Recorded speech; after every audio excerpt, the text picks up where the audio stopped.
Hello दोस्तों, कैसे हैं आप? उम्मीद करती हूँ मज़े में होंगे। आज हम अपने अमरूद प्लांट की केयर करेंगे। फरवरी में जो केयर होती है, आज मैं आपको बताऊंगी कि अमरूद के प्लांट में फरवरी मंथ में कौन-कौन सा हमें काम करना है कि वो इतनी अच्छी फ्रूटिंग दे हमको। आपने देखा ही होगा, ये मेरे ताइवान पिंक वैरायटी का ये अमरूद का पौधा है और कितनी पिछले साल इसने कितनी अच्छी मुझे फ्रूटिंग दी है। हर टाइम मैंने हार्वेस्ट करके शॉर्ट्स डाले हैं, आपने देखा ही होगा। और फिर से इसको तैयार करना पड़ेगा हमें। कैसे हम इसको तैयार करेंगे फ्रूटिंग के लिए, तो वो काम मैं आपको बताऊंगी कि वो आप काम कर लेंगे तो आपके भी गमले में लगे हुए अमरूद, ग्रो बैग में लगे हुए अमरूद आपको बहुत अच्छे फल देंगे। देखें, वो काम मैंने शुरू कर दिया है और प्लांटों पे, और उसकी नई ग्रोथ भी शुरू हो चुकी है। देखें, मैंने ये एक बोतल में जो लगा हुआ है L49 अमरूद है, उसकी मैंने प्रूनिंग कर दी है और ये कितनी अच्छी ग्रोथ शुरू कर दी है। और जो गमले में लगे हुए प्लांट थे, मैंने उसको रिपॉट कर दिया है। 10-10 इंच के जो गमले में लगे हुए प्लांट थे, और उसकी प्रूनिंग भी कर दी है मैंने। अब इसको हमें रिपोर्ट नहीं करना है। कुछ महीने पहले ही मैंने इसको रिपोर्ट किया था, इसलिए सिर्फ इसमें मैं खाद डालूँगी। और आपके भी प्लांट अगर छोटे गमले में लगे हैं तो आप उसको रिपोर्ट करेंगे, और नहीं तो अगर बड़े गमले में ग्रो बैग में लगे हैं तो आप उसको फर्टिलाइज़र डालेंगे, उसकी प्रूनिंग करेंगे। वो काम मैं आपको बताऊँगी, आप वो भी काम कर ले। कैसे करना है मैं आपको बता रही हूँ। सबसे पहले तो हमें इस प्लांट की सॉफ्ट प्रूनिंग कर देनी होगी। उसके लिए आपको शार्प प्रूनर लेना होगा और उसको सैनिटाइज आप कर लें। और फिर उसके बाद से जितनी इसकी टिप है, सारी टिप हमको देखें। इसमें ग्रोथ भी शुरू हो गई है, यानी कि ये काम अब इस पे कर लेना बेहद ज़रूरी है। धूप बहुत तेज़ निकल रही है और अब इस पे काम हम कर लेंगे तो फ्लावरिंग शुरू हो जाएगी।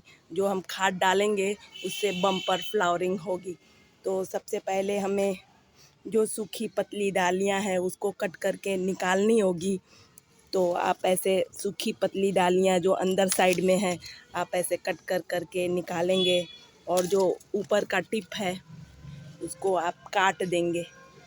ऐसे आपने काट देना है। जितने जितने ही आप काटेंगे उतनी ही ब्रांचें निकलेंगी और उतनी ही फ्रूटिंग आपको मिलेगी।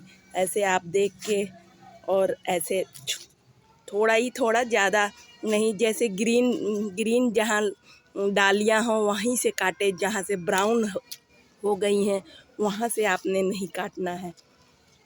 ऐसे आप सारी सारी टिप इसको कट कर देंगे। नई ग्रोथ बहुत जल्दी ही स्टार्ट हो जाएगी इसमें। इसका सिम्टम इसमें नज़र आने लगा है। तो जो भी पतली ख़राब डालियाँ हैं तो वो तो आपको कट करके, जैसे ये बेकार सी डाली है उसको आपको निकाल ही देना है। और यही आपको देख देख के ये काम करना पड़ेगा।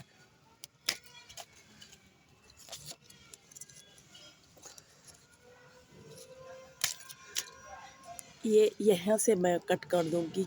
थोड़ी बेकार सी डालियाँ लग रही हैं, इसलिए मैं पूरा ही इसको कट कर दूँगी।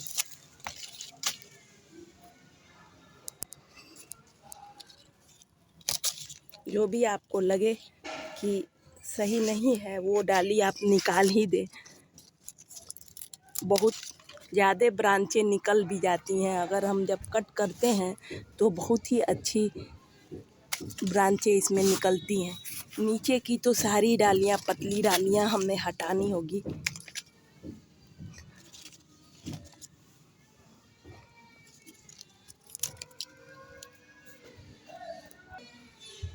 देखे, पूरा प्लांट शेप में आ गया और इतनी सारी पत्तियाँ इसकी निकल गई। और अब ये बहुत अच्छी ग्रोथ करेगा। अब इसमें हम फर्टिलाइज़र डालेंगे। और देखें, इसका मिट्टी एकदम आपने सुखा लेना है। जब इसकी मिट्टी हम सुखा लेंगे, फिर इसके बाद इसकी मिट्टी हम ऊपर से निकालेंगे। थोड़े ज़्यादा गहराई तक हम निकालेंगे, बीच वाला पोर्शन हमें छोड़ देना है और किनारे से सारी मिट्टी हमें निकालनी होगी और फर्टिलाइज़र डालना होगा। मैं आपको फर्टिलाइज़र बता देती हूँ कौन सा फर्टिलाइज़र है, वो आप ऐसे काम करें। ये फर्टिलाइज़र है, हमें थोड़ी ज़्यादा मात्रा में इस टाइम में फर्टिलाइज़र डालना है। देखें, ये 2 किलो के करीब गोबर की खाद। अगर आपके पास पुरानी गोबर की खाद ना हो तो वर्मी कंपोस्ट आप 2 किलो लेंगे। 12 बाई 12 का ग्रो बैग है, उस हिसाब से अगर आपका छोटा गमला है तो आप थोड़ा कम खाद लेंगे। और ये देखें, ये 100 ग्राम मैंने बोन मील लिया है, 100 ग्राम नीम खली। अगर आप बोन मील का इस्तेमाल नहीं करना चाहते हैं तो रॉक फॉस्फेट आप 4 चम्मच लेंगे। और ये नीम खली, और ये फरवरी मंथ में कैल्शियम पाउडर भी देना पड़ता है, हर महीने नहीं, लेकिन फरवरी में हमें कैल्शियम भी देना होगा। और ये फंगीसाइड गुड़ाई करके हमें मिट्टी निकालनी है, तो इसलिए हमें फंगीसाइड ये 2 चम्मच करीब 10 ग्राम के करीब है। और सीवीड ग्रेनुअल्स आप 4 चम्मच या 5 चम्मच लेंगे, या आपके पास ना हो तो आप लिक्विड भी डाल सकते हैं। मैं तो लिक्विड ही डाल दूँगी। तो ये सब हम अपना सारा एक में मिक्स करेंगे फर्टिलाइज़र, और उसके बाद से इसके पहले हम गुड़ाई करके मिट्टी निकाल लेते हैं। ऐसे हमें सारे किनारे की मिट्टियाँ हमें निकालनी पड़ेगी अच्छे से, एकदम बीच में नहीं, आप किनारे से और गहराई तक हमें निकालनी होगी, इसलिए कि इतना फर्टिलाइज़र उसमें एडजस्ट होना चाहिए। ऐसे आप किनारे से सारी पतली रूट्स कट जाएंगी, कोई दिक्कत की बात नहीं है। और इस टाइम में हमें फर्टिलाइज़र ज़्यादा देना होता है। ये हैवी फीडर प्लांट है और इसको तैयार करना है, और इसकी ग्रोथ जितनी अच्छी होगी उतनी अच्छे फल ये हमें देंगे। बाद में हम तो हर महीने थोड़ा थोड़ा देते ही रहते हैं, लेकिन इस टाइम में देखें, रूट थोड़ी थोड़ी कटेंगी किनारे से, आप परेशान बिल्कुल नहीं होंगे। मैं निकाल ले रही हूँ, फिर आपसे मिलती हूँ। देखें, ये सारी मिट्टी मैंने अंदर से निकाल दी है और रूट्स दिखने लगी है। कितनी गहराई तक मैंने निकालना है, ऐसे ही आपको भी निकालना पड़ेगा। थोड़ी मेहनत ज़्यादा लग रही है, लेकिन ये तो करना ही पड़ेगा। और ये मैंने सारा फर्टिलाइज़र मिक्स कर दिया, और ये सारा फर्टिलाइज़र हम इसमें डालेंगे। इसमें सारा फर्टिलाइज़र हमको डालना पड़ेगा, ऐसे हम डाल लेंगे। अच्छे से दबा दबा के हमको अंदर तक डालना होगा।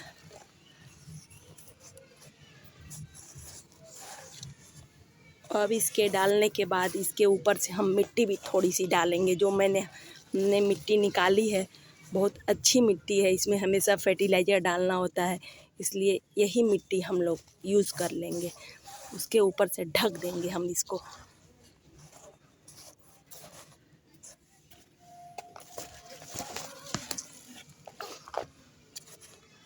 अच्छे से हम मिला दबा के वो करते हैं। ये फर्टिलाइज़र मैंने डाल दिया। अब ऊपर से मैं हल्की हल्की मिट्टी से ढक दूँगी। मैं थोड़े हल्की मिट्टी से ढकूँगी। थोड़ी मैंने मिट्टी कम निकाल दी थी, लग रहा है फर्टिलाइज़र पूरा भर गया ऊपर तक। कोई नहीं, आप थोड़ी और गहराई तक मिट्टी निकाल लें। और ये हो गया। अब हम इसमें वाटरिंग करेंगे, फुल वाटरिंग करेंगे। और आपको मिट्टी हमेशा हल्की नमी बनाए रखनी है। ये नींबू के जैसे आपको सुखानी नहीं होती है। अमरूद के प्लांट थोड़ा सा नमी बनाए रखनी होती है, नहीं तो फूल फल गिरने लग जाते हैं। इसका थोड़ा सा अलग सिस्टम है, और नींबू और अनार में दूसरा है, और इसमें चीकू में और अमरूद में थोड़ी नमी रहनी चाहिए एकदम। तो मतलब ऊपर की मिट्टी सूखे, लेकिन इतनी ज़्यादा गहराई तक ना सूखे। इतना में आपको ये नहीं कि एकदम गीली गीली मिट्टी में आप पानी डालते रहें। और फिर आपको हर 15 दिन पे 20 दिन पे अगर आप बनाना पील फर्टिलाइज़र देते हैं तो और अच्छी बात हो जाएगी। और आपके अमरूद बहुत बड़े बड़े साइज़ के होंगे, 400-300 ग्राम के जैसे मेरे होते हैं। मैं तो हमेशा बनाना पील फर्टिलाइज़र और माइक्रो न्यूट्रिएंट्स जैसे ये सागरिका है, मैं इसका यूज करती हूँ। और और आपको हर महीने नीम ऑयल का स्प्रे करना पड़ेगा और फंगीसाइड का। इस एक दिन आप बना लें, आप इसमें 15 दिन पे अगर आपके स्पाइडर माइट्स का अटैक हो, इस पे स्पाइडर माइट्स का ही अटैक होता है। देखें ये इस पे है ही, बैठी हुई है, देखें ये भाग रही है। और उसको हटाने के लिए वो ग्रोथ रुक जाती है लोगों की और फ्लावर ड्रॉप होने लगते हैं। तो आप ऐसे अगर आप अपने प्लांट की केयर करेंगे तो आपको भी भर भर के फ्रूटिंग मिलेगी। वीडियो पसंद आई हो तो लाइक एंड शेयर करें। शुक्रिया।